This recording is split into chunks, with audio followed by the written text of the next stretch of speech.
In previous videos we've looked at how to enter songs and how to set up basic information about the songs. In this video I'd like to show you some of the other information that you can enter for songs. This is all optional, but it's really useful for some people, so if you're interested in everything the app can do, go ahead and keep watching.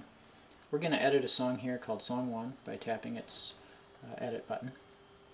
And all we have entered so far is a title and a key. I'll go ahead and pick a style, and I'll fill out the other field. And those are the fields that are the most basic because those are the fields that actually show up when you print or email a set list. But there are a few other things that you can do that let you interact with more information when you're actually viewing the set on your device. First of all, the other field isn't very long. It's meant for just a couple words, but if you want to write more notes to yourself, more detailed information, you can use this big notes field at the bottom. And unlike all the other fields in the app, you can hit a return key and go to a second line and put a lot of information here. So I'll use this to write myself notes about maybe how the intro works or how the structure works, or maybe if there's something in the song that I want to work on later, I can write notes to myself here. And then the way to read those notes is to look for the little pencil icon that appears. Whenever you see a song in a list that has notes, you'll see the pencil icon. That brings the notes in a pop-up window.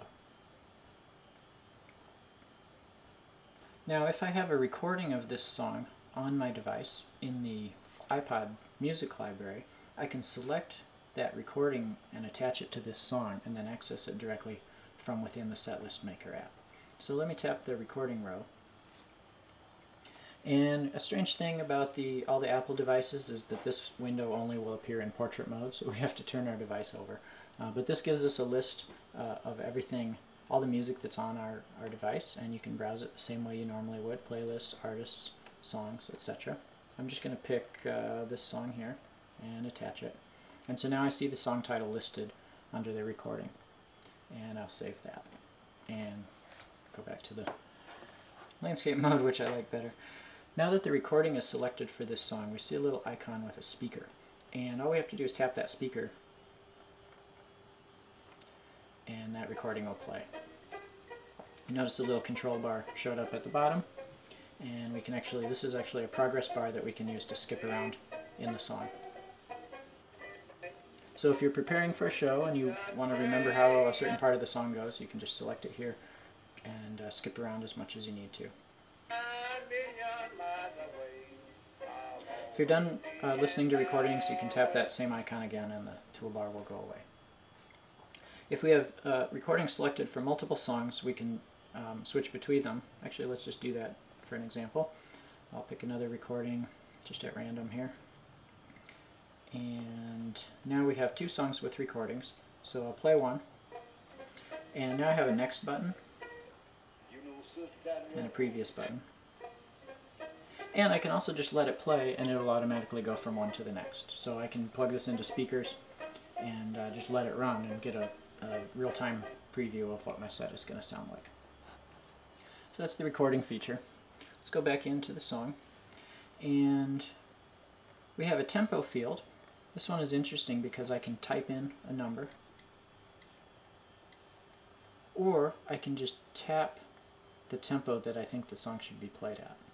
And the app will calculate how fast I'm tapping and put in the right number. So that was 110 beats per minute that I was tapping. Once I have a tempo set for a song, I'll see a little metronome icon in the song list, and I can tap that icon to preview the tempo. And right now I have the sound turned on, so I'm seeing flashing and I'm also hearing clicking. If I just want to flash, if I just want a silent preview to use on stage, I can go back to my database and tap the edit button, and I can turn off the option for tempo clicks. It's actually off by default, so I had turned it on earlier. Now I'm going to turn it back off again. And so now if I go to my song list, I can just see those tempos, but I don't have to hear them.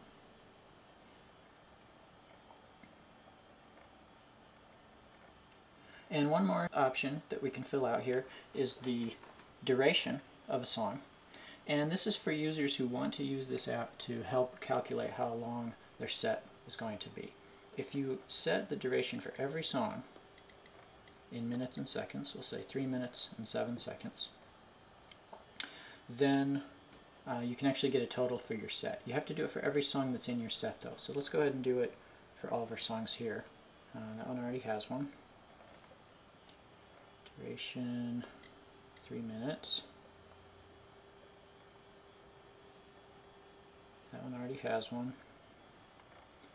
And duration of 2 minutes 30 seconds. Okay. There's one other thing you have to do to make this work. When you make a set, let's make a new set here, and we'll call it duration test.